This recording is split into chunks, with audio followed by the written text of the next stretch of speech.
പാറുവേ വന്നേ, ഒന്ന് വല്ലതും കഴിച്ചേ. വല്ലതും കഴിക്കാനാ? വല്ലതും കഴിച്ചോണ്ട് സ്കൂളിൽ പോകാൻ പറ്റൂല. മുട്ട പുഴുങ്ങിയതുണ്ട്, ഏത്തപ്പഴം പുഴുങ്ങിയതുണ്ട്, പാല് കാച്ചി വെച്ചിട്ടുണ്ട്. മക്കള് വന്നേ. കഴിക്കാൻ പറ്റുന്ന എന്തെങ്കിലും പറ. ഇതൊക്കെ കഴിക്കാൻ പറ്റുന്ന സാധനങ്ങളല്ലേ? അത് പ്രോട്ടീനും ക്രോട്ടീനും ഒക്കെ അല്ലേ.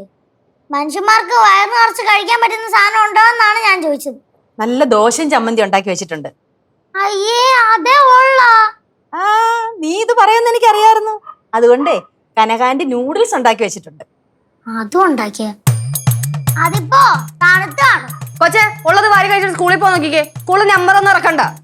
ഞാൻ ഒരു സത്യം പറയട്ടെ, അത് പറഞ്ഞു കഴിഞ്ഞാൽ ആരും ഇവിടെ വിശ്വസിക്കൂല. നീ പറ. കേശാണ് ഞാൻ പറഞ്ഞാ മനസ്സിലാവും. നമ്മൾ രണ്ടുപേരും ഒരേ വൈബല്ലേ? വൈബാ? എന്തൊരു വൈബ്? നമ്മളെപ്പോഴും വയറ് നിറച്ച് കഴിക്കൂലേ? ആ, കഴിക്കും. ഇന്നലെ കഴിച്ചതിന്റെ ആന്ന് തോന്നുന്നു. രാവിലെ എണ്ണീച്ചപ്പോ ഒരു ഭയങ്കര വയറുവേദന. വിശ്വസിച്ചു.